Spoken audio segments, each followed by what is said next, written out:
So we have some time in the agenda.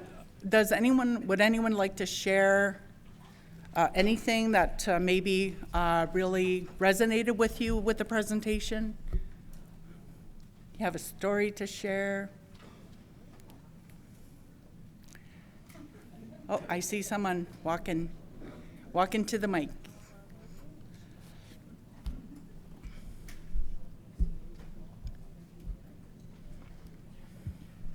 Good afternoon or good morning. Audrey, I have a question. You're talking about policies and procedures. Is it best to change policies and procedures every time you get a new chief and council? Or could you just leave them? Like some advice on that, please? I think for any new councillor in particular, I think it's important you know what the rules of the road are, right? What policies do we have in play? Do we have a governance policy is always a good one. But not necessarily to change the policies, but I think there is, especially HR, there is an opportunity to at least do an annual review. Is there anything that's come up in the last year that's some area that we really should be focusing a little bit more on? So throwing the baby out with the bathwater is not always a good thing. So this is part of that longer term vision. I think it's really important instead of once a new council comes in, everything is going to change. We hear that, right? I'm sure, like I'm looking at some of you, you're shaking your head. And that's part of that fear part that people, change is hard. What are we going to get? Who are we going to get? Who's going to be in this role? Oh, are they going to be a good person? Are they going to be, not so, think about some of those things. But how do we support the policy, though? How do we support and encourage that, hey, we do have these rules? How are we demonstrating that we're following those? So I wouldn't say, I think there's an opportunity for new councils to definitely have a touch on what are the policies in our community, for sure. Anyone else?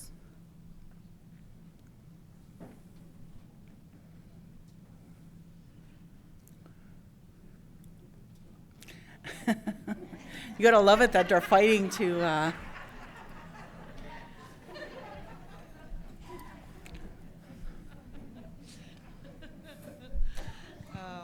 Audrey, I gotta just, actually it's just a comment, I guess, in regards to community engagement.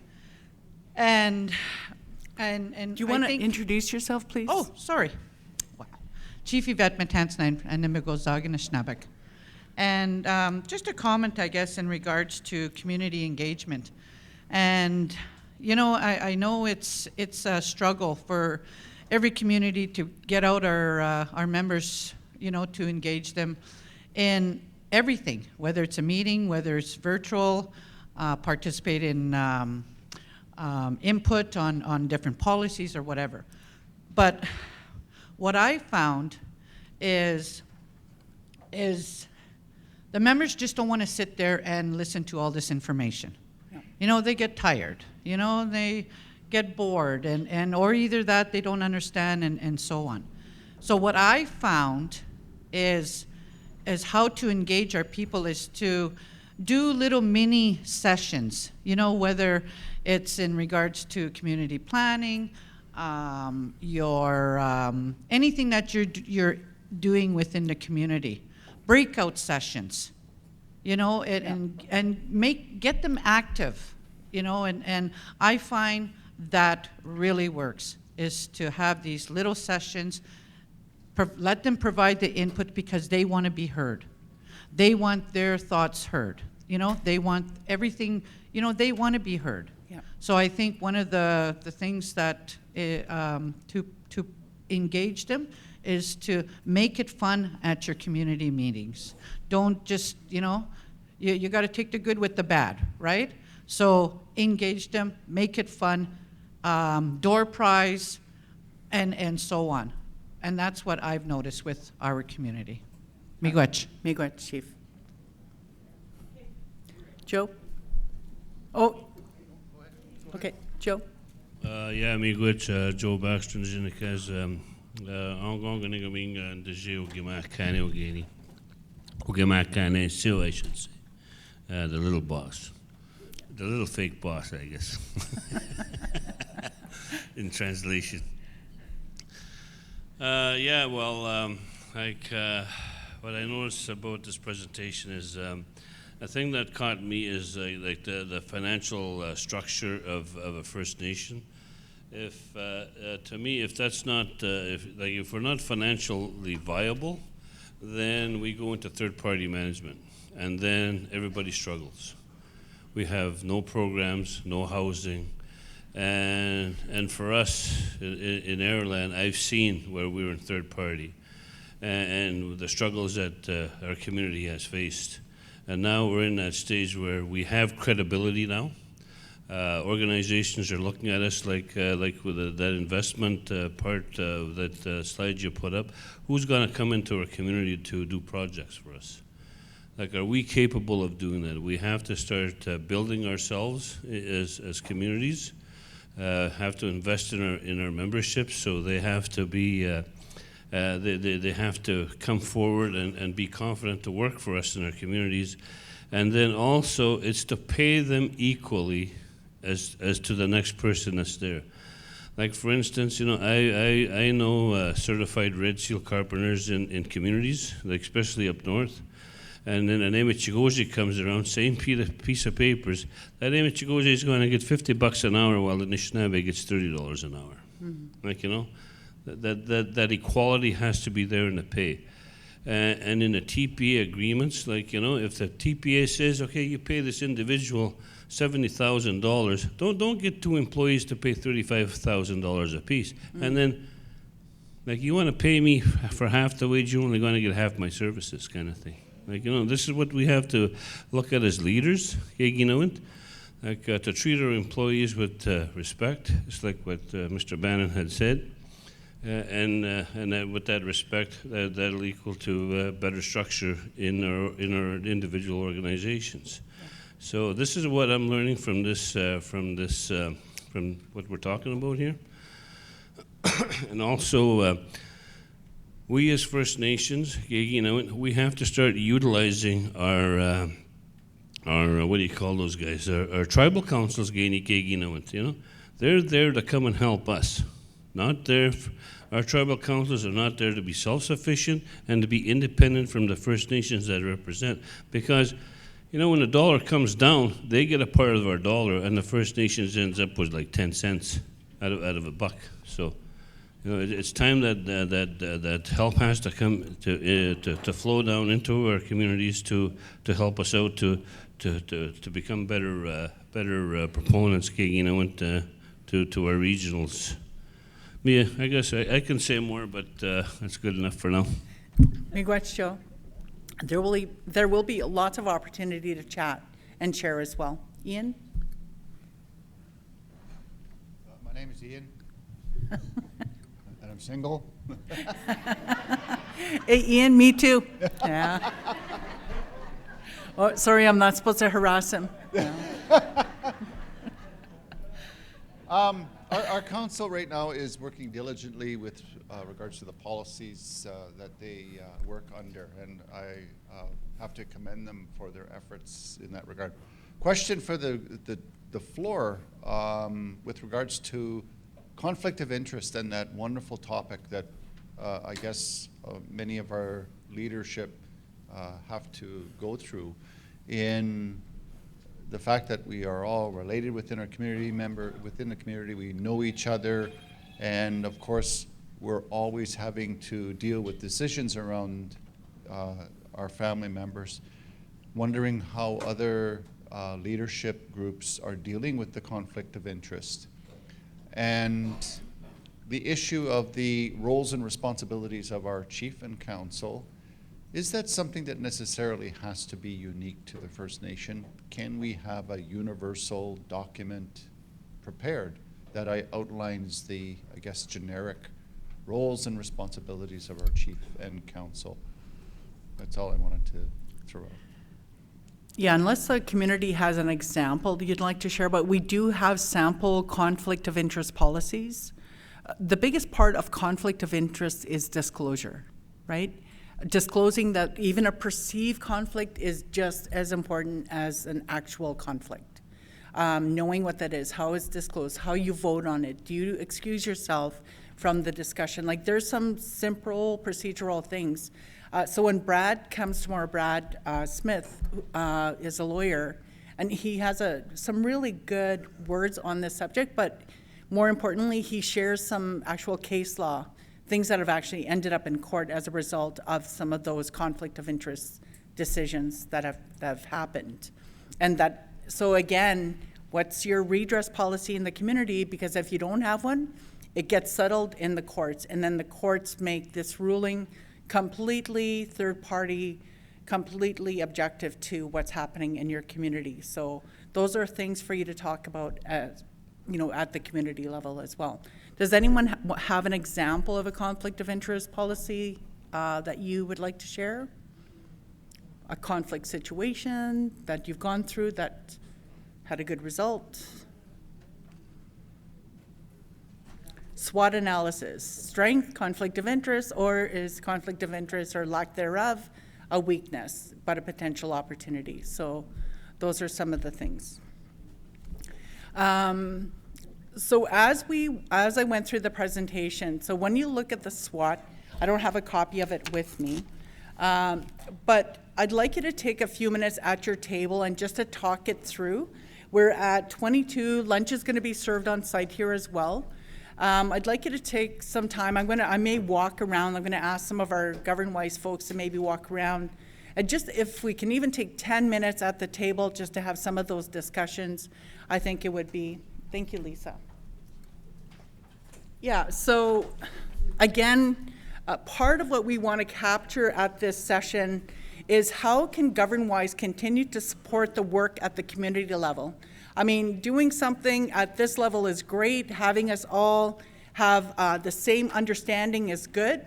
But really, where the rubber hits the road is going to happen when you go back to your community. And what's the work that your council, with your administration, with your community?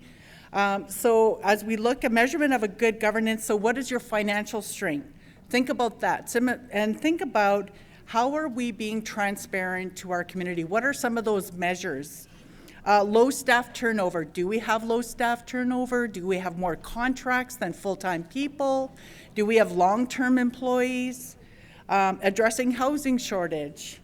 Quality of our school. What is the quality of our school? Do we have some issues that we should be addressing there? How are we supporting families? Quality of services to membership. What are some of the things we're hearing? What are some of the complaints that come to the council table? Successful economic development initiatives, what are they?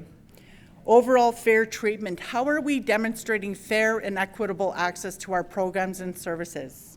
Level of community spirit and happiness. And then political decisions are transparent. Rules are applied equally. Rules are bent by politicians, a history of breaking rules, and skilled managers and are disempowered. So these are just some things for you to think about. As we go through this next 2 days, there's going to be a survey, but we really want to hear from you in terms of where you would like additional, whether it be training, more support, maybe some sample policies. So I'm going to give you guys until 10:02, and then we'll come back. 10:02. Audrey. Yep, go ahead, Jimmy.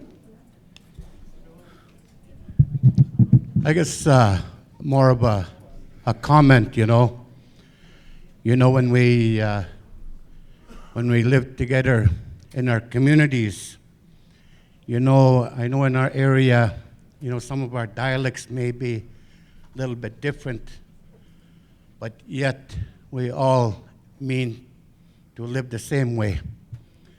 And like we call our laws, nak nigewin. That's the laws of our people. Nak chigewin are protocols.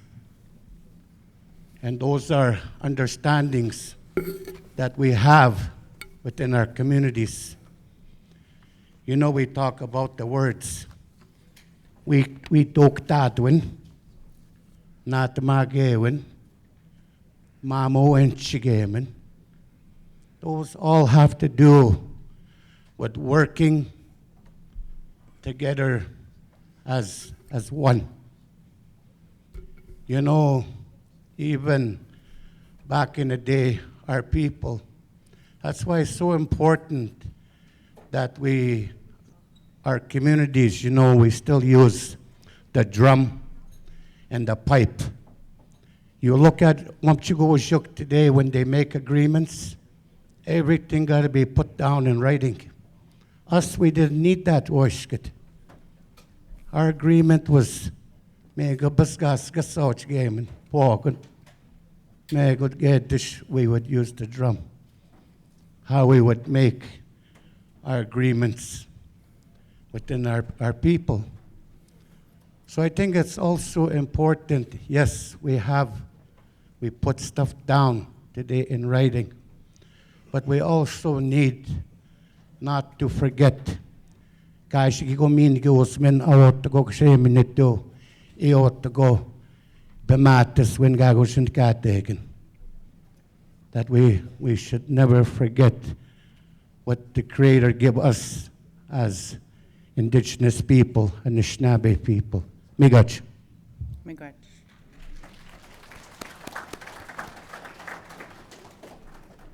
Okay, I'm going to give you until 5-2. Hello? Oh, sorry. Hello? Oh, Can you guys hear me? Yeah. yeah. Good morning. My name is Shirley Tyance. I'm counsel for Long Lake 58 First Nation. I have a question. I'm not sure if it could be answered here, but when people have in-camera, when council has in-camera meetings, and those meetings are discussing an individual, whether it be fellow council, is there a process or procedure that we must follow in order for that discussion to be fruitful, I guess, and not damaging to that individual? And the other question is, as an individual that sits in that in-camera session, what could we do if there's no tangible information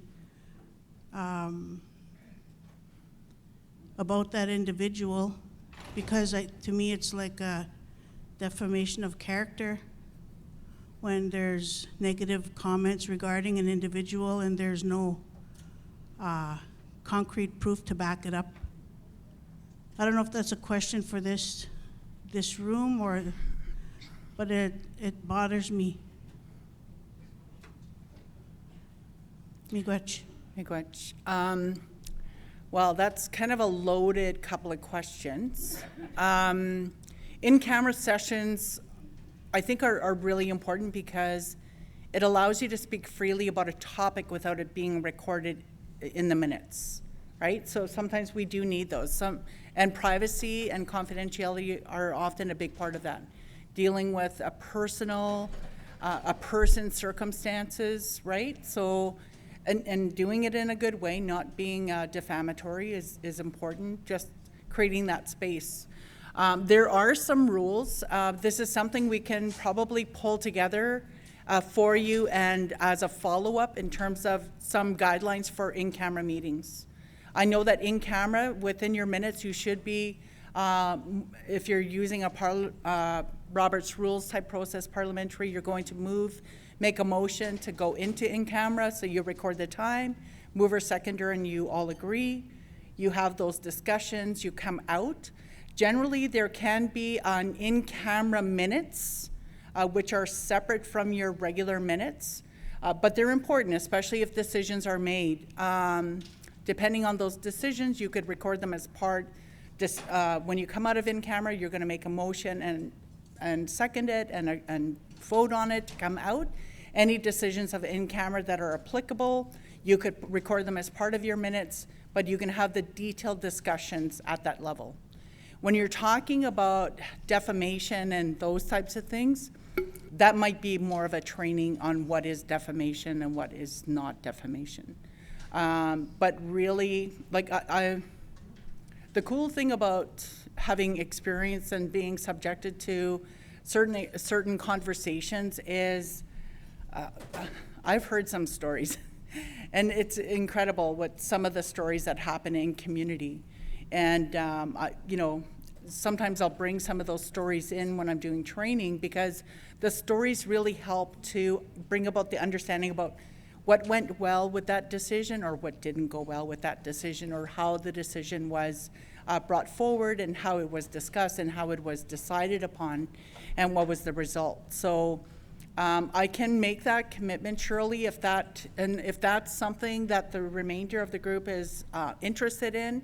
I think that's something we can help to put those guidelines together to help you with those discussions.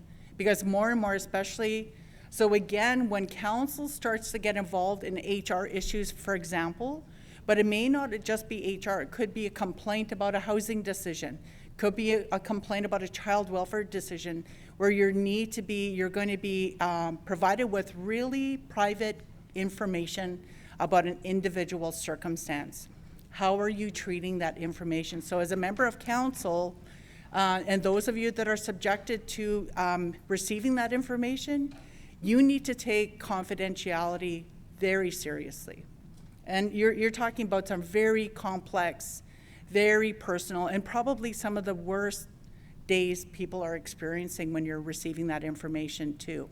So if that's an area that you think you'd like a little bit, some more training on, let us know that, and we can bring that forward for future, even on some of the webinars that we're doing right now.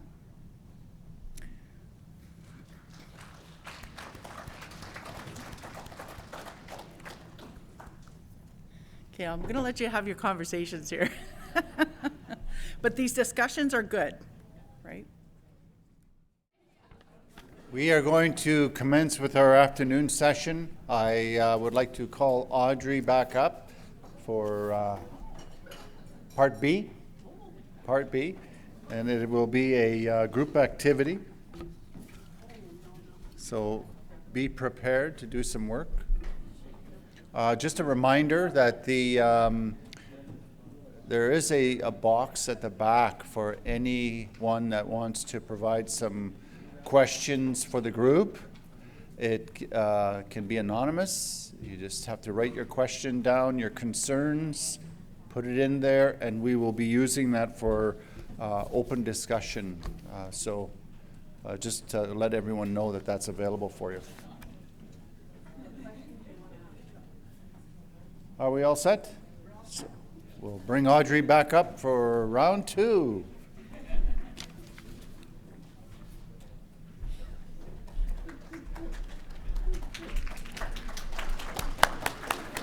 Thank you all for coming back. Appreciate it. It's always a good start. At your tables, the GovernWise team has handed out some sheets for you. So what I'd like you to do is, looking at your tables, some are just a few. So I'm going to ask that you, if there's just 2 or 3 of you at a table, you may want to look around to see if you can join another table. And we're going to have some discussion for about an hour about, it's a group activity on best practices. What do you think, if you have even examples that you can use that you think are seen as a best practice in your community, something that maybe how your council works, like we had Chief Yvette Matanzanai from Animagozagin shared about community engagement, what works for their community. This is, it's easy to focus on the negative stuff, but we also want to start capturing the things that are working and start to pull together some of those resources and reach out to some of you to see if you would share. So there are best practices on question 1. What is the best practice your First Nation utilizes providing orientation for new chief and council members following an election? So what are your current procedures for that? Question 2, how are portfolios and committees assigned to members of chief and council? So one of the questions that wasn't asked in this presentation I did this morning, but what is the portfolio system about anyway? So think about it from your community. What are the portfolios?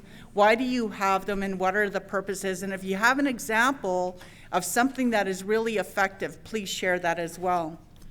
Best practices, question 3. How are meeting minutes shared with your community members? These are questions, and question 4, how does leadership communicate with community members? Is there a community engagement strategy in place, or a communication strategy, or whatever else that looks like? So these 4 areas are questions that the GovernWise team receive on a very regular basis. And again, we can help to support and facilitate some of these discussions and the thoughts and sharings of leadership. But some of you may already have some of these examples and experience to draw on. So this is an opportunity to chat and share. And again, if there's just a few of you at a table, look around, see if you can join a table. Please make sure someone is a recorder. Then when we come back together after our break in the afternoon, we're actually going to share some of these best practices. Okay, myself and the GovernWise team, we're going to walk around, just listen, maybe share. So we are now at 1:16, so we're going to go until 2 o'clock, and we'll evaluate where we're at that point, okay? I'm sure you've already been having some of these discussions at your tables.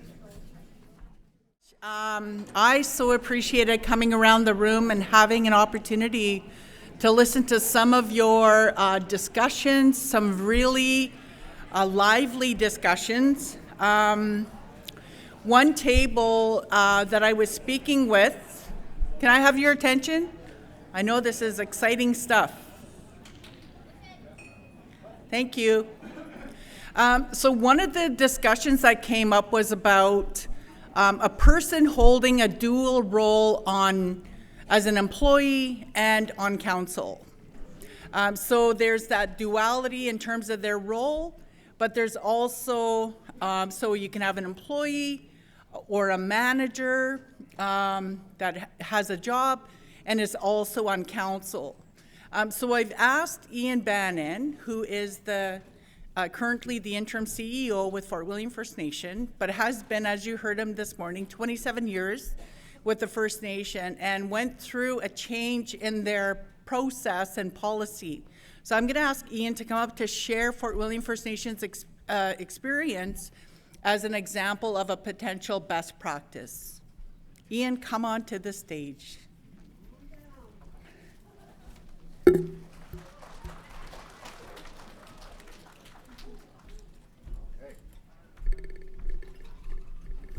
Thank you, Audrey. So as she was mentioning, one of the questions was around the matter of conflict of interest and how it sits at the table with individuals that have multiple roles.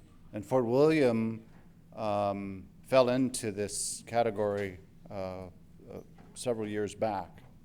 And again, as Audrey was mentioning earlier this morning, I mentioned that I too sat at the table of council for 8 consecutive years, and at that time that was 4 terms. And it was subsequently changed thereafter. The CEO of the day was introducing policy changes and updates to various policies, and of course introducing as part of restructuring the administration how directors would fall into our organizational structure. And one of the things that he also noticed is that many of our staff, I shouldn't say many, but a few of our staff as administration also were appointed to council. We were allowed to run in the election, and for several years, many of our staff held the role of administration and the role of council. Our council members were never full-time positions, so we had that I would say that structure at our council table. Some say that it worked very well, and the reason being is that when we had discussions about administrative topics, those individuals who obviously worked within the organization had some knowledge of activities that were going on and programs that were going on within the organization. They were able to answer questions, and council business moved on. However, we never really discussed the issue of conflict of interest and how that could impact the decisions at that council table back in our administrative roles. So the CEO of the day implemented those discussions among the council of the day, and what we had to do was make some changes. And the way he approached it, that if we were to implement it as part of our election process, that would take a like a voting process and take it to the community. So his approach to it was come in through the HR policy method and make the changes there. And so our HR policy were then amended to say that if you held an administrative role with Fort William, you were no longer able to hold a seat.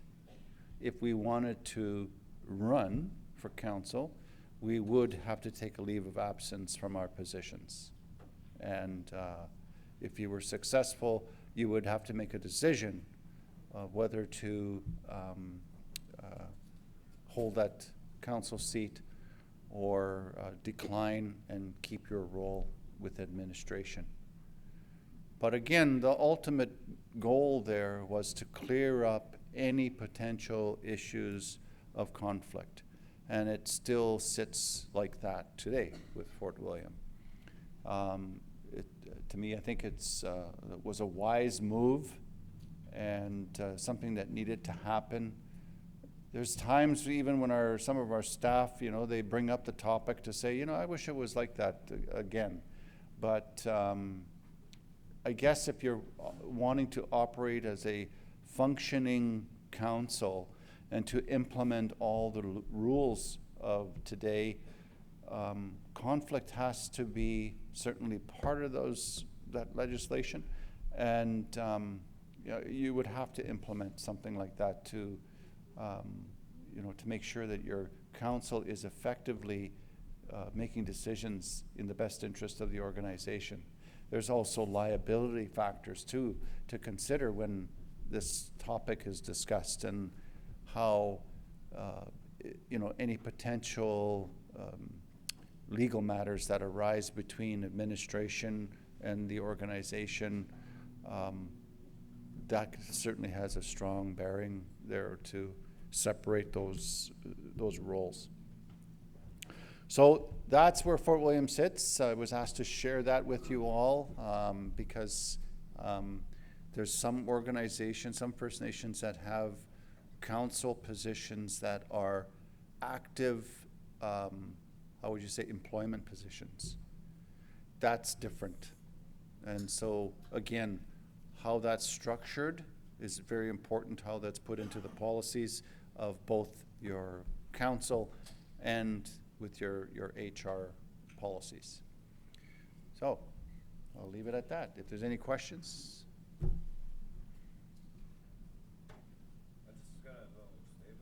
Yes. Would you go to the mic?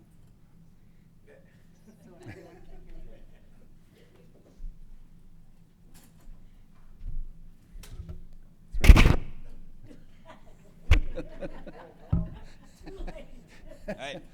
Yep. Hello. Yep.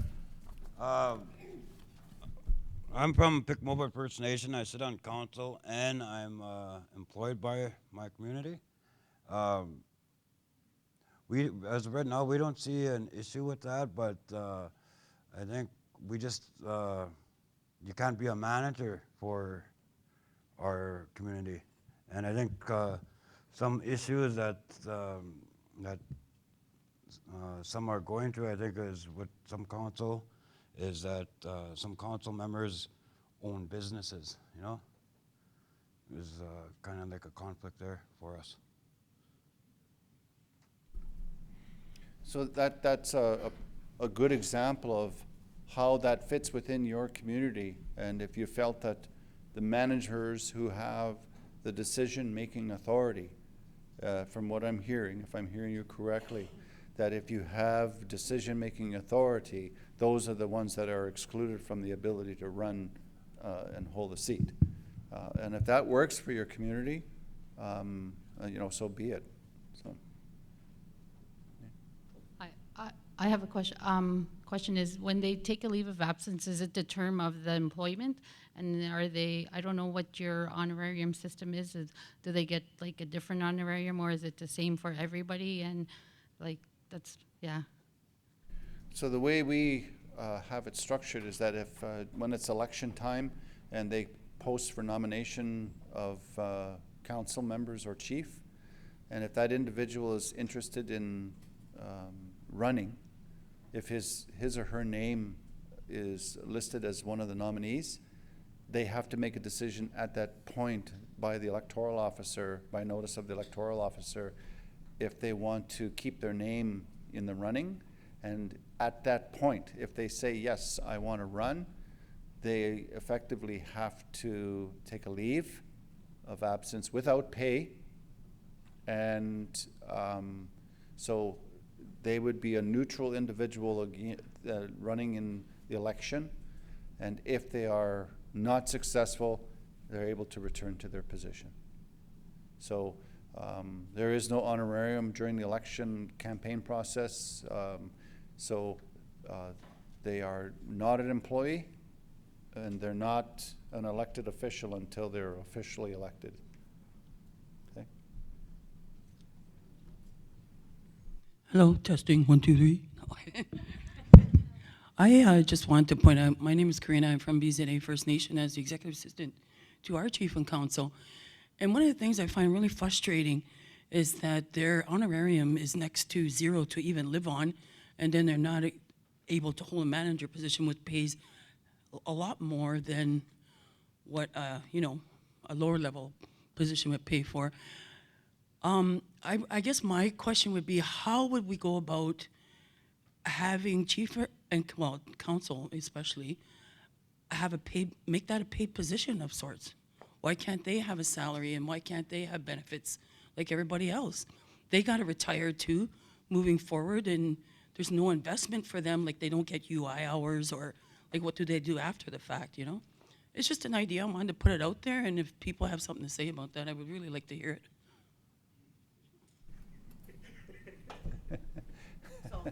Yeah, there you go. I'm not sure if there's anyone else in as part of leadership that want to maybe contribute to that for suggestions, but Lac Seul has that in their community. okay. Lac Seul First Nation, they have paid positions in their governance. But anyways, I did work in Lac Seul, so that's what they have in their community. Their councilors have paid positions, and they show up to work like every day in their council chambers along with the chief. But my question is different from, I'm just sharing my knowledge. My question is you made reference in regards to legal issues. Is it the legal issues of the person or the organization? Are you violating a right of a person? Is that the kind of legal issues that you're referring to, or? I'm referring to any potential HR matters that have to be addressed. You know, if they're working as administration and holding the seat on council, that if there were HR matters that potentially could arise, now you've created a conflict, because if you're also sitting there as a counselor, you can influence a decision. And if it's involving any kind of a legal matter with HR, that's where it creates a definite conflict, because you can create an influence to a decision that's, if it involves, for example, a lawsuit, if it or an action from an employee against the First Nation, and the council have to get involved in that. That's where I'm saying that those legal implications can happen. Okay. I guess my question is when, let's say, management, let's say a band manager, all right, a band manager works, does his or her thing, and then there's counselors that are employed. When does the counselor have to realize that they have a mandate to follow too, like when they come to work? You know, if I'm a counselor and if I have a job, and then there's a band manager, that band manager, at the same time, I'm his boss. And yet, at the same time, he's my boss. Like, who overrules who from 9 to 5? That's my question. That's a valid point. And that's, thank you for that. So I think that's why we also changed, because our community in Nipawin, we were small, and it worked for us to have members of council being staff members, because then, hey, you're getting 2 for 1. But as we became bigger and we got more involved, and we fell under legislation and the Canada Labour Code, it became an HR nightmare. So I'm the band administrator, and I am the chief and council's one employee.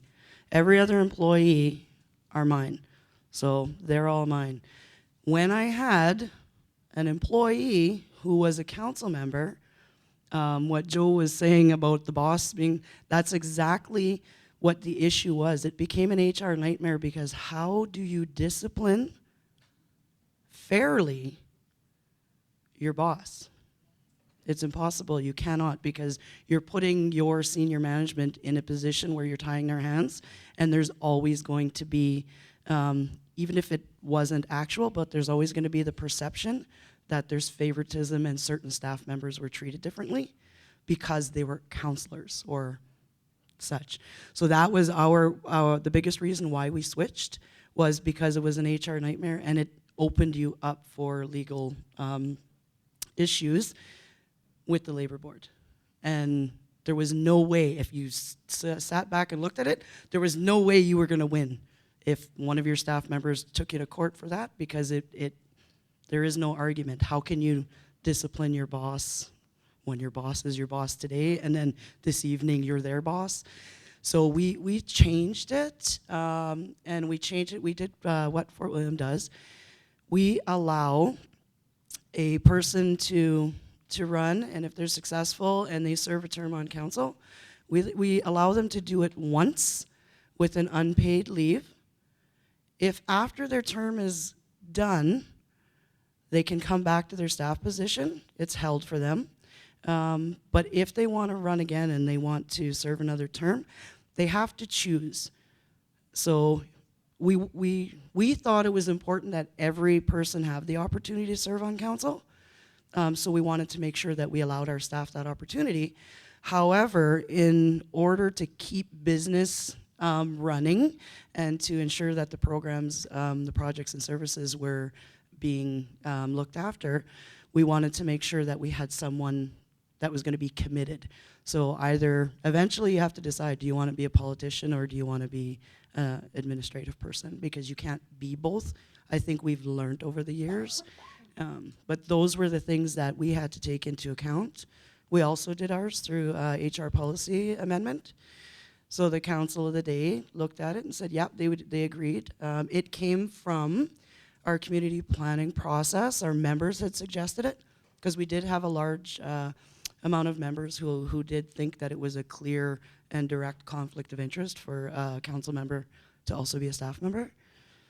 And then we tried it. So far it's been working okay, I think. My council might not agree, but I mean, so far it's been working. For me, it's been working fantastic as a band administrator, because I don't have to worry about that, who's my boss today and who's not. But we also looked at paid positions with council, and you can absolutely do that if you want to. You just need to have the money to do it. And I think that's the biggest barrier. So Ron's going to be just cringing. We're going to talk about band sport funding next. But those are the things that our communities have been doing over the years. if things are not working and we try to do them different ways, we'll always try to find funding for it. But if not, sometimes we got to bite the bullet, use our own source revenue to do that. But I mean, if it's in our community's best interest to have paid positions, then that's something that we need to look at. And unfortunately, we may have to self-fund. So, yeah, we also implemented for ours council benefit package. So we just went through our benefit insurance company that we use for our staff, and we got them to tailor make a benefit package for our council for us, because they do travel and there's a lot of liability on them. So they should have some protection. Like, we're asking these people to devote themselves, like it or not, 24/7 to the community.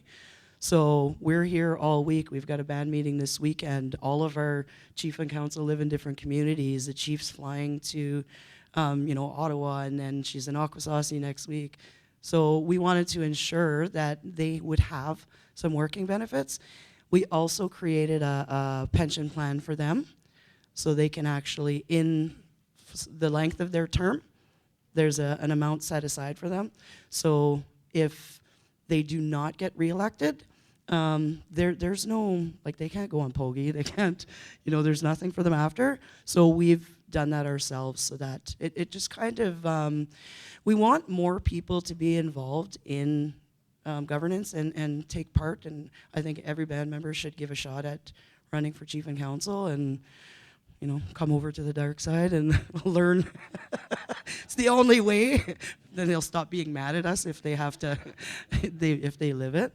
But you need to also, as a community, try to ensure that there's some protections for them. So those are a couple of the things that we did. And again, we have to self-fund. So we have to fund from our own source revenues. But for our community, it's worth it to have the protection there. Okay. Wache. My name's Utah Horn, and I'm the Deputy Chief of Missinambi Cree. And I've been involved with my nation for over 25 years now. And I've been compelled to seek out the skills, education, and knowledge, going to school, to do everything that I can to help in my nation, building initiatives and the goals that we have for our community. I recently became the deputy chief in our last election, and I remain in that position, but for several years prior to, I was an employee. And at one time I was also a counselor and an employee. At that time, we were dealing with treaty land entitlement and coordinating a committee. So it just was a good position to have a counselor in, and that was me. But what was assured is that as an employee, I followed the same rules as every other employee at that time. I was bound by the same provisions, the same codes. I could be reprimanded just like anybody else. That policy and code for employment applied to me from 9 to 5, or 8 to 5, depending on when I came in. I had to sign in as an employee, and I had to sign out at the end of the day. I had to be accountable just like everybody else. But at times where I was counsel, I had to make sure that I removed that hat. And at that time, we were a very small community. We didn't have a lot of capacity, and we didn't have a lot of dollars to hire outside of a council. So a lot of our council members did take on those positions because it's what we had to do. And I think one of the things that we need to be aware of here and mindful of is that we are all evolving, and we are all different. We're not at the same place. Some nations have been organized for 100 years. Some of us are just getting organized. So I think we have to look at each of our own circumstances in our own communities and look at what we've got to work with. Now there's a sad side to this because, politics does interfere with our relationships. And I had, after that year of being elected as a council member and doing my job there, years went by and I became just an employee. I wasn't running anymore, so I was an employee. I was working in the area of economic development. I worked on our community comprehensive community plan for 5 years. I did a variety of different jobs. I stepped back from that for a while and said, you know what, okay, now I need to take a break, and then I went back to my nation to reapply. And I had a hard time getting a job. And the reason why it was so difficult for me to get a job is because I had run in an election and I had lost in that election, and there was this perception that we can't let this person into our community because she's a threat. And all I wanted to do was work for my nation, and had gone to school and invested all those times and efforts and everything into being that person. But it was very difficult to get hired back on again. So I ended up running for council again, because I thought, if we're going to change the way that we're doing things, then I've got to get into that position to be able to help make those changes. Because everyone has to make a living. Everyone has to be able to have a job. And I think that, you know, in considering where we're at, and every community's situation is, you have to assess where you're at, whether you have an ability to invest in your people. You know, people who have skills and are educated and seek out those things, you know, we need to embrace them, and we need to bring them in and build those skills. At the same time, years later, when I ran for the council position, we had a very small honorarium. It wasn't enough to live on. I think everyone can attest today that the cost of living is really expensive. Inflation is expensive. It's hard to even go and get groceries, you know, for under $100 to walk out with 2 bags. So I think we really need to be mindful of that, ensuring that, yes, we have council, but perhaps they need to be paid. And I'm very curious to hear from those individuals that have their council as paid positions. I'd like to know how that's structured, because I think that that's something that we have to look at. We have to put value. If we don't want our community leaders to have to go out and look for another job somewhere else because they got to make a living, I think we have to look at that and say, where do we want them to work? Do we want them to go outside of our community and work outside the community, or do we want them 100% committed to serving the nation and trying to meet those needs of our nation? I think that every situation's different. I've heard that recently there's a nation in Northern Ontario. They changed the way they do things. And they went from a large council that only received an honorarium, and they scaled it down to 8 full-time employed council members. So I'm very curious to know if anyone has incorporated that in their communities to say, yes, we value our council, and how did you do that? You know, is their jobs built on their portfolios, or is their jobs determined another way?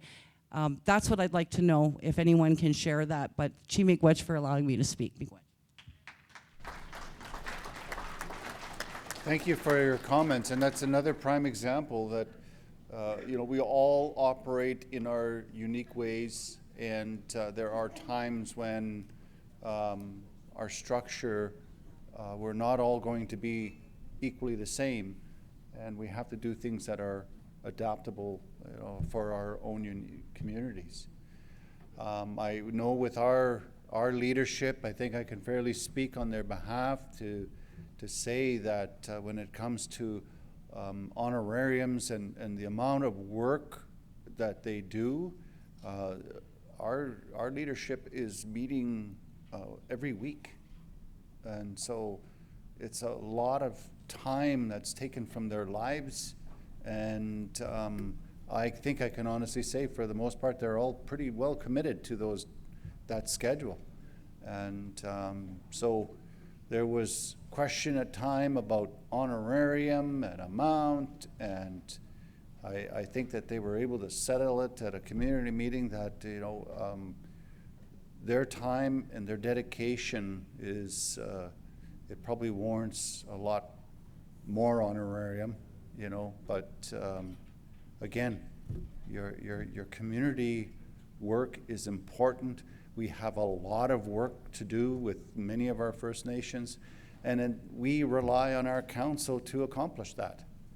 And so, you know, when it comes to these kinds of issues, I know that at times it can get contentious, but again, our leadership are the ones that we rely on, and we want to be able to approach them for the changes that are needed. Our administration works hard as well to work with them, but yeah, I hope I said that fairly enough with you. Our counselor's making notes on me there, so. So. Okay, if there's, are there any other comments or questions? If not, I will hand the, oh, we have one. Bonjour. Kiat nag miganang indigenous cause wajish knitotim nagachuanang ntonji. Miigwech for sharing that. I'm from a little community in North Devon, Ontario, near Fort Francis, and we recently just transitioning from dual roles into council roles, you know, and it's based on conflict. You know, our community sees that happening, and you know, the transition phase is very, it's new to us, and you know, we're going through a lot, you know, just understanding our role and responsibilities now as getting rid of the dual roles. And you know, to answer your question about the, you know, where our money comes from to have those, to our salaries, you know, we do have investments, and also our Rama dollars, you know, we've been utilizing for our salaries. And, you know, we know that after our term, that we don't pay into EI, we don't pay into anything like that. So we try to have an incentive, you know, if you don't get in, you know, you have to live somehow and find a new job. So, you know, as a leader, we don't want to just oust people and leave them with nothing. So we put something away, you know, like for 3 months for that person, so that they can at least search for a new position. And, you know, our salary is what I'm talking about too.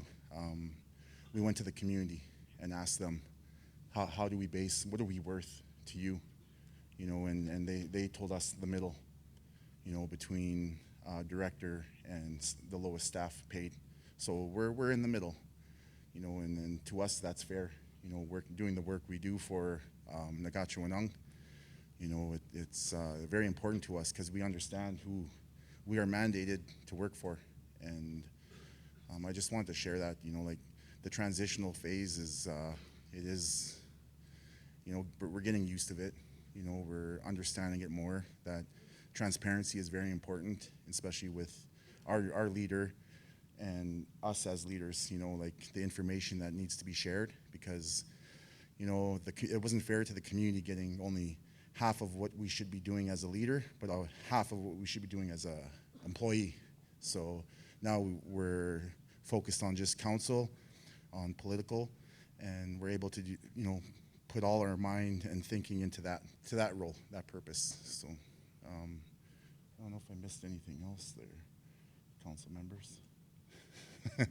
No, but you know, this is important because I see in, like, just hearing everything here, you know, there's so many similar situations that are happening in all our communities, and I just wanted to share that because your question, you know, like it's needed information, you know, to make that next step and to help our people that way, because conflict in communities is very serious. It's everywhere, you know. We're a small community and pretty much we're all family, so, you know, no matter what, it's always conflicted, and that's a very delicate situation. But that's just, you know, something from our community, Nagachuanang. I just wanted to share that. Miigwech for your time. Thank you. And thank you all for your comments and feedback. Audrey? Take it over. Thank you, sir. That was one question. That's awesome, though. But I think that's the beauty about having this type of forum where we can share. So we heard different examples about how that transition happened for some communities. So I'm sure there's going to be other subjects that are going to fall in that line. So the one thing with those papers that are at your table, the 4 questions, so we want you to leave the questions on the table when we're done. We're going to roll up this report. We're going to identify what are some of those good best practices that came up, or some other areas that where you may need more information from as identified in your table. So please don't take those away. But we're just at 2:40, so we're gonna get into the questions. So we won't be able to have every table share, but we're thinking of with the questions right now. So I'm gonna go to question 1. What is the best practice your First Nation utilizes for providing orientation for new chief and council members following an election? So what is a community that has a good best practice in terms of orientation for a new chief and council, or possibly, if it's not a good best practice, a suggested best practice? Anyone? If you can take one of the mics.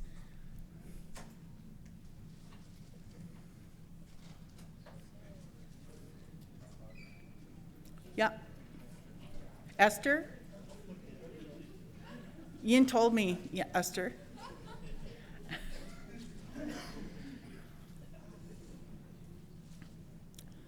So the one thing that really helps these discussions, this type of training, really come to life are the stories. So the stories become, I think, are so valuable, and sharing, the good, bad, and sometimes the ugly too. Like we can learn from some of our negative experiences as well.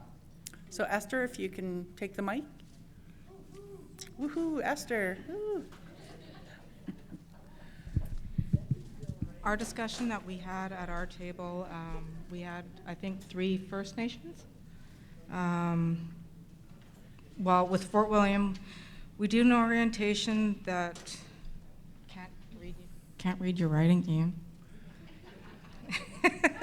That includes a department briefing with budget and program descriptions. And we also have, I think, a full 2-day training for our council members. Another First Nation was, they have a leadership code with roles and responsibilities that are passed on. And another community, they didn't have an orientation, they just hit the ground running. Thank you, Esther. Anyone else? So we heard, having a 2-day session. Thank you, Esther. Sir? Bonjour, Nigano Matanga District Gaza Wajasto Dem, Mataj Coming Donji. My name is Chris Henderson. I'm from Mataj Coming. Our little table, we have a governance policy for the chief and council that outlines the duties of chief and council. In it, there's the oath of office. It has a confidentiality thing in there. In the oath, it also has reporting to members through general band meetings. It's quarterly. Some of us are monthly. At the time, we present our work plan for the 2 years, because that's presently our term. In it, there's the strategic plan, the community comprehensive plan, and we don't really stray away from it because you inherit the prior chief and council plan, I guess. At the time, your portfolio is assigned, and also there's accountability and discipline, and then also we also have ongoing professional development for our council. So, and and that's as far as we got.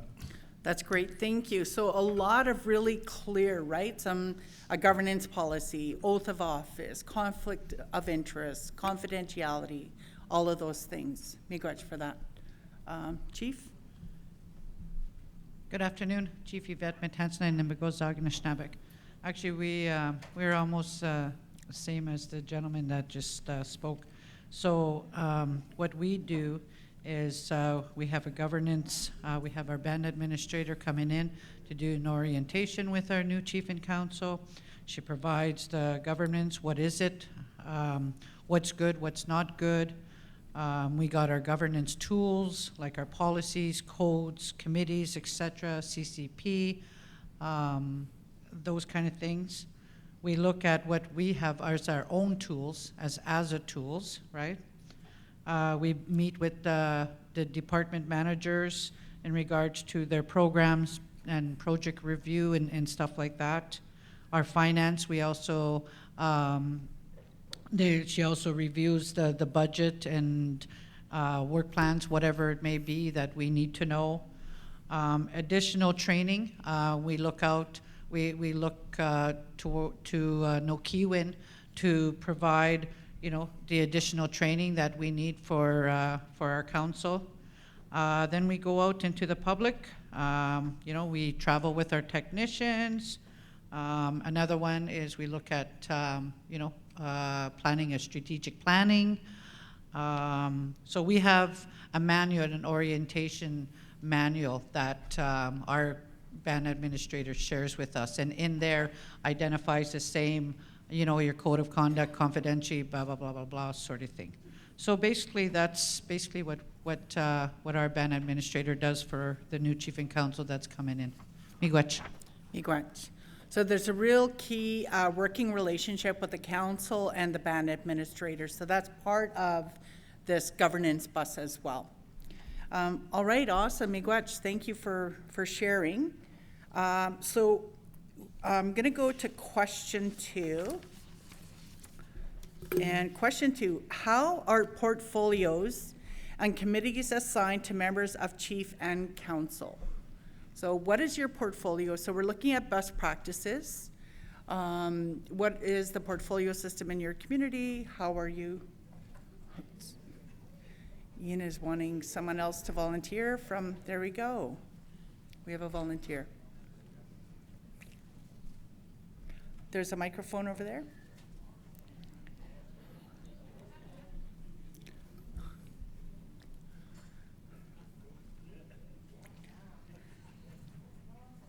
Hi. Ian was looking in my soul, so I had to come up. He has that effect. Okay, so like the previous Esther had shared from our group, we have Notmengwaning First Nation, Fort William, and Couchiching. So how the portfolios are assigned is two First Nations is where the chief assigns the portfolios.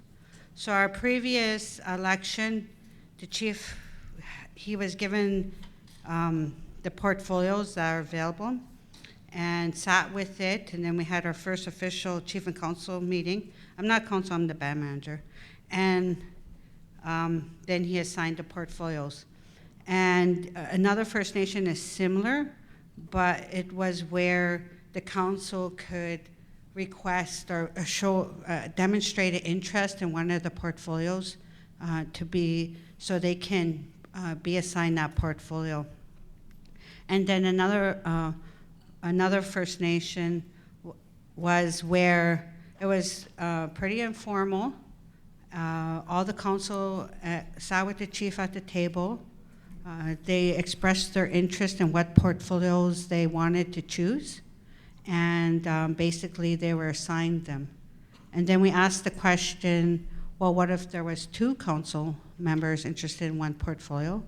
And then they were, so it could be more than one council assigned a portfolio.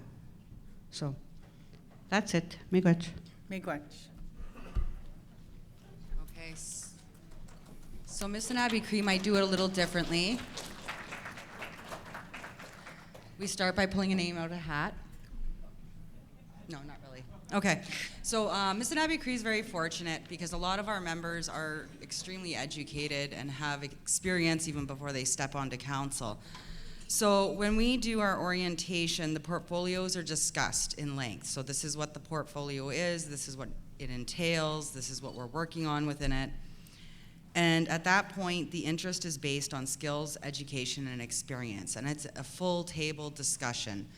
Many of our counselors can say, you know, well, I took this in school and I've been working in this field for this many years. And so I would really like to have a hand in that portfolio. Now, we may have counselors sitting around the table that don't have something that matches in the portfolio they have a vested interest in, but they'd like to know more about it. So we do offer an opportunity for a primary and a secondary portfolio for each counselor. It also allows for continuity in case one's not able to be there. As for our committees, a liaise role is assigned to the subsequent portfolio holder. So when it comes down to a committee that falls within a portfolio, that the council member that holds the primary would be the liaise. The secondary is welcome to attend as well so that they are kept up to date with everything. And as always, our portfolio list evolves based on organization and community growth. So there's always an opportunity to revisit and restructure it as need be. Whoa, mic drop.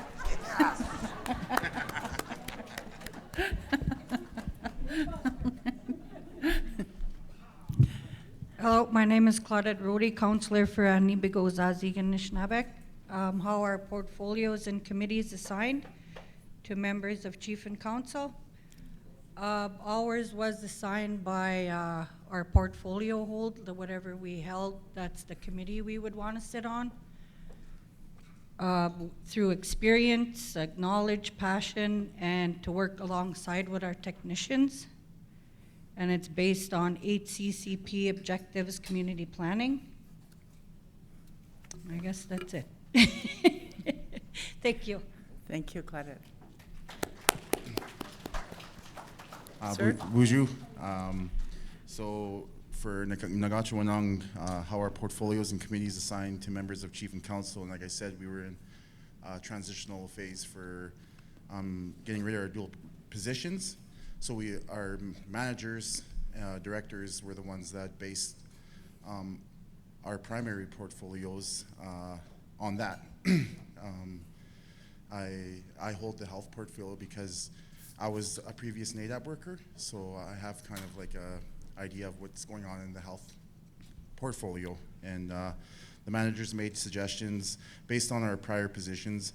We had dual roles as an employee and council member, service provider. Our band members indicated that we only should hold one position, and that's the reason why we transitioned into it, and to let our service position go and focus on 100% of council business. And for our committees, depending on what the committee is, you know, we do have ad hoc committees, and the committee is based on what it's for. And we do have primary and secondary as well for our portfolios. But Awesome. That's what we have. Miigwech. Miigwech. So in the First Nation Governance Handbook, there is like a sample terms of reference for a portfolio. And, you know, in doing some of this work, the question is like, why do we have portfolio anyway? So what is the purpose behind that? So having a clear understanding about what the role of the counselor holding that portfolio is important, you know, going and attending specific meetings, bringing important information back, are all part of that. So we're just coming on 3 o'clock. So what I'm going to do is I'm going to suggest we take a break, 15 minutes. We will come back at 10 after 3. We're going to continue on with the discussion, with answering the other 2 questions, and then we're going to open the floor for just some general comments as well. So 15 minutes, please come back. This is exciting stuff. Okay, so we have a couple more of the questions to go through. I'm really appreciating the amount of conversations happening at the tables, though, the sharing that's going on. I'm really hoping that on these sheets of paper that you write down your hopes, your dreams, your aspirations, and how we can help to make your dreams come true. Okay, so we're going to go into question 3. So as I mentioned, these questions came about based on the amount of response to these particular areas that we've received from communities. So question 3, how are meeting minutes shared with community members? And I'm going to ask the question with that as well. Where are your meeting minutes stored? So I see someone at mic 1, and then I'm going to go to mic 2. So you? Hi, thank you. Good afternoon.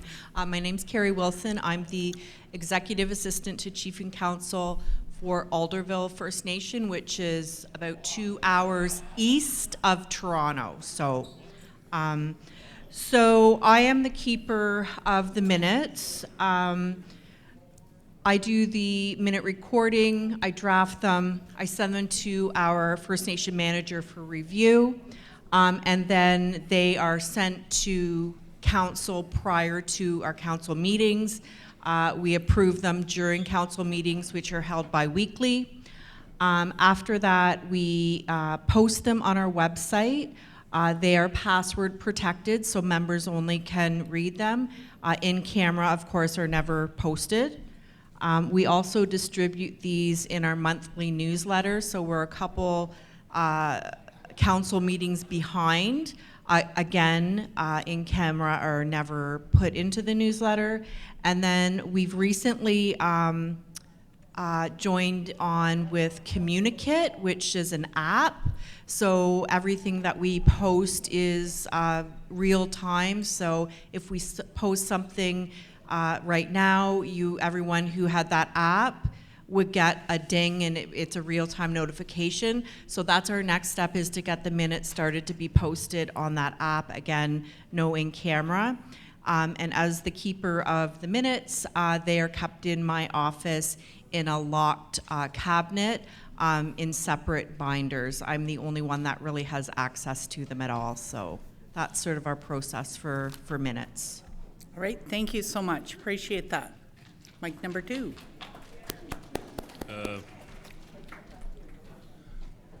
Bonjour, Minoa. There was 3 First Nations at our table here, Nibenamik, Long Lake, Mi'kmaq, 7 to 7, and Airline First Nations. One community, they have an AGM meeting, and they put that on Zoom so everybody can get involved with their meeting, so everybody's informed. As for minutes, the minutes must be approved before they are sent out to the community members for them to view. And then we also have in our chief meeting, the public is welcome to come and listen in on what's being discussed, matters being discussed, and but they're there to listen, not to get involved and make comments on that. And if there's if we have to go into in-camera session, they're asked to leave. And we have a minute taker, and then we post them publicly after they're approved at our next council meeting on our First Nations websites, and then bulletin boards in the community. And that's just basically it. And where they're kept, I have no idea. Thank you for your honesty, sir. I have a question. I'm not sure. I'm looking to the band administrators in the room. Are your minutes shared with your auditor come audit time? That's okay. So there was a question from one table in terms they don't know where their minutes are and they can't readily put their hands on them. So for previous minutes, you may want to reach out to your auditor to provide you with a copy of those. So you know who I'm talking to. Any other best practices in terms of minutes? So the one thing, I did hear some good things, like we do know these apps are starting to really come about. I've heard of a couple of different communities now that have these in real-time apps, have it on their phone. It shows community events, community meetings, and so on, access to important documents. Online, I know Fort William First Nation, Ian, you have the meetings, the council meetings are live streamed, so you can watch the meetings. You can't interfere in the process or in the meeting deliberations, but you can watch them. And then a lot of communities are moving to these member portals within their websites, so you can have a login. So it's just special just for the members. You can go and check on previous meeting minutes and decisions, and it's very cool. Any other comments on minutes? Okay, we're good? Okay, question 4. How does leadership communicate with community members? Is there a community engagement strategy in place or communication strategy? We have 2 mics open right now. If there's a table that hasn't had a chance to share yet, please, Lloyd? Bonjour, Anine, Wache, hello. So at our table, we have both remote and non-remote community. So we have one strategy is to have a community radio system, or a community radio. So just like any radio station. And then you'd have different channels for different situations. Oh no, that's for the walkie-talkies. Okay, sorry. So the community radio is one. Then having walkie-talkies also. So, for example, elders, chiefs and councils, peacekeepers, and they would have their own channels, and no one else would be able to get onto those channels, so especially like the peacekeepers. Of course, social media, Facebook, where you would post bulletins and announcements, an activities page, a news page, an events page. Of course, banned community hall meetings, and the old traditional community flyers physically delivered to the houses and the residences, and having a members portal, so members only, and that's where you would provide all confidential information that the public, general public, is not able to see. And of course, the old traditional moccasin telegraph. Awesome, awesome. No fail. Thank you, Lloyd. Mic number 2. Now, let's see if this can. Okay, I'm short, so. Ani Bojo, Jeannie Dabaski, Nishnakas, Jeannie Corbier Dabaski, Chigin Donjaba, and I'm a new council member this past September 2nd. So I'm about 6 or 7 months old as a councillor. And, but I did find the way that Chiging does our council meetings and our communications, I really like it. I just can share it with that. Question 4 read, how does leadership share their communication with their community members? So we just listed them. We do mail outs. There's a local post office with all the boxes, with all the names on there. And then the secretary from the band office just walks across, pops them all in there for everybody. And if your name is not on there, if you're off reserve, they're mailed out. And our communications person takes care of that. We always had a communications officer apparently. At the moment, we didn't have one, so the job's been delegated. And we are looking to fill that position. And then we also have our Chiging website, which is for our portal for members only. And we encourage that off-reserve members go into the portal. And we also encourage the community. Now, there's the elders who don't have the communication devices. 90% of them don't want one. So we try to have those brought in. We had a community hall, what we used to call the old-fashioned way of doing it, to invite everybody into the community. We had a very, very successful evening not too long ago. That hall will hold 800 people. It's a big complex, it's a community hall. And it was full. I mean, it wasn't packed, but it was definitely I have a co-counselor, he could probably, our VP, he could probably assert that we had maybe 500-600 members there that night, and like it was packed. We also invited them, food always gets Nishnabek. We invited them for a dinner first, and we made that well known, pass it by word of mouth, and of course the old-fashioned Facebook, which nobody likes it, I don't like it either, but we posted it in there. Everybody come to the hall, we're going to give you a dinner, hot dinner, and we're going to have a session where you can ask questions. And how we did it was we had a box where the questions, you write a question, and you send somebody to go pop your question in the box. And we had a designate that would pull out a question, answer it, and that was a very successful evening because then you managed to get your question answered. And what we couldn't answer, we said we would answer it, and we would put it on the portal, and everybody would get in the next 2 to 3 days, if we didn't get to your question, go look for it in there and you'll get your answer. So, and we have virtual sessions at our meetings. They're virtual, except for in camera, and then as a new member, it took me a while to learn what does in camera and out of camera and motion and everything else that goes with it. And and we have quarterly community meetings. And communications, we have, like I said, a communications officer, First Nation app, email blasts. So we try to get as many people as we can. And if somebody doesn't, if they post it on the general Facebook and they're asking a question, we redirect that to the general portal.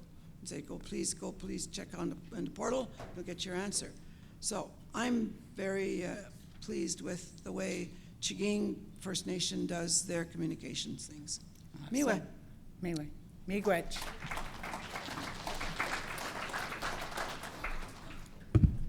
Wache, my name is Christine Stevens, band counselor from Constance Lake. Question 4, how does leadership communicate with community members? Is there a community engagement strategy in place? Like everyone else, we do monthly meetings quarterly.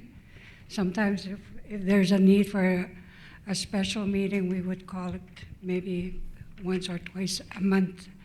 And also we communicate by social media. We have our own Facebook, sorry. Just hold it. We have our own community Facebook page. That's where we communicate with community members. Also, the one thing we have problems with is how do we attract community members to the general meeting. Sometimes we have a very, very low attendance, and we have important decisions to make. Sometimes we cannot move forward. So this is what we have struggling with at the moment.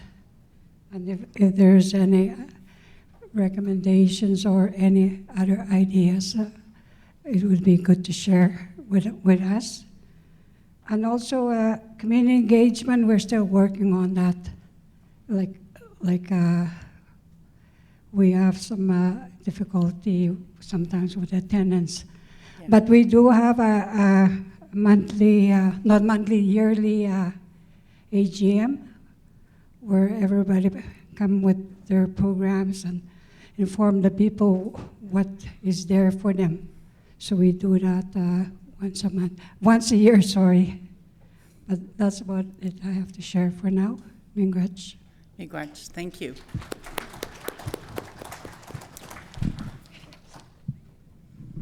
Okay, I'll try not to mic drop this time. So we do a lot of what we've already heard, you know, with the apps, the open band meetings, the Zoom, the social media. One of the things that we do a little differently, because Missinabie Cree was only designated reserve in 2019, so we've been basically urban in not having the community together. So we actually had opened up hubs in areas that had a large concentration of our members, 30 members or more. And there were 5 hubs open. So our council and chief and leaders, management will attend these hubs, hold meetings with the members there in person. We also have an annual gathering once a week in August, and that's a 7-day event to which the First Nation gets sponsorships, uses unfettered dollars, and, once a year, and brings all of the community members in. I think last year we had over 600 community members at our annual gathering, which is one of the highest numbers we've ever had. And of course, we also have our elders liaise, who sits in during the chief and council meetings and brings back the information to the rest of our elders to make sure that they get that communication and can take the information or questions from the elders to bring back to council for consideration. So those are some of the things that we do over and above. Thank you. One practice that I've heard when we're talking about engagement, a lot more is happening online. And I think that was one of the good learnings from COVID, was that we could do things online and reach people in a real way. So one of the communities I'm going to acknowledge in Embagosagagan with this, because we've actually used this in different ways. So especially when we have conversations or engagement that really requires some serious input from members and from community members, bingo. So what they've done is they've come up with this model, and actually we have a partnership with Lakehead University, a research project that they've actually adopted this and have had great success in engaging with people. And how they do it is they, very simply, it's bingo, do a bingo game, ask a question. Have that kind of engagement. People are anxious, they're feeling good, they're hoping for a win, have another bingo game. Do the bingo, have another question. So it's not heavy, and it's light. People have a chance to win, they get a chance to visit with each other, it's all online. So really the dollar value or the cost is not so great, but you're getting a really good representation of folks as well. So just wanted to share that. So we are now at 3:30. I was going to call up Ron, but I don't want to do that because it just might take too much time. And I know people are wanting to, it's been a long day. It actually feels a little warm in here. I'm not sure if that's just me, just being hot. That could be a good thing and an old thing too. But I also want to open the floor, give an opportunity. There's been some really cool discussions, some difficult discussions and hard discussions as well. And if anyone wants to share a good news story, a good anything, I think that's always a good way to end a day. Is there anyone here that would like to share?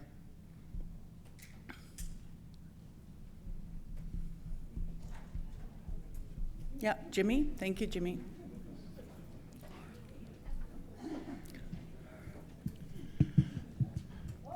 You know, there was only 3 of us at our table. We almost started fighting, yes. No, it was all good. And, I think a lot of us, our communities, I used to hear my grandmother used to say, Kawan sigon biutes noon, kaigo pamatis yoch nishnabek, she'd say. We're not strangers amongst us, the way we live. And even the things our people have gone through, what makes us us and why we are the way we are. You look at the 60 Scoop Residential School, what happened to our returning soldiers, all the stuff we went through, plague, and yet we're still here. When I was young, I was with my father. We were going through a portage. That trail was just like this. He said, look at how many hundreds of years people come through here. Get the way that trail was just grooved. And I told him, gee, we should make camp here. We were going through a rapids portage. No, he says, Gawin, no, can't make camp here. He says, yeah, waksha omokita. Bao tingam nitio wakita. There's rapid keeper here. We camped here. Me go tush kiak na kei, what's gonna ya shrink get it. We'll go around that point over there. So I asked him after, how come you didn't want to make camp where that rapids is? I told him nice high ground.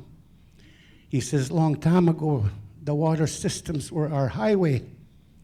A lot of times they'd be carrying their loved ones in the canoe. They were deceased. They were wrapped up. He says the first set of rapids they hit, that's where they would bury them. So 9 times out of 10, where there's rapids, there's going to be bodies there. That's why you don't make camp where there's rapids. And where we did make camp, we went to where there was a birch. My dad said, we're going to make camp here. I told him, how come you decide to make a camp here where there's birch? He says, the Creator struck here already one time with lightning. He took lots of people with him. After he did that, he said he'll never do that again. Why, you see black rings around the birch tree. Those are old stories our people carry. You know, even the way we lived, my dad was just about 80 and he still had his mum. This is around 1990. I asked that my grandmother, "Kante si tuch katek panoshket we iskop mat sitchintina. Me ogashik machik kitench kenanyan. Kioptan the guy tuch katek and oshket. Me komunikikyon to minikyon senspen." Oh yeah, she says, I seen the way they buried our people long time ago when I was a little girl. She said they buried them on the scaffolds. I asked her, how come they did that? She says, your life didn't come from here, she said. Came from above. That's why our people were put on the scaffolds. Even when you see our drums above the ground, the songs, the origin of the drum didn't come from here. So we had a close connection with the Creator and all of our relatives who are in the spirit world, who give us guidance. That's why we had the gift of dreams, our people. That's one of the gifts we were given. Me God, thank you.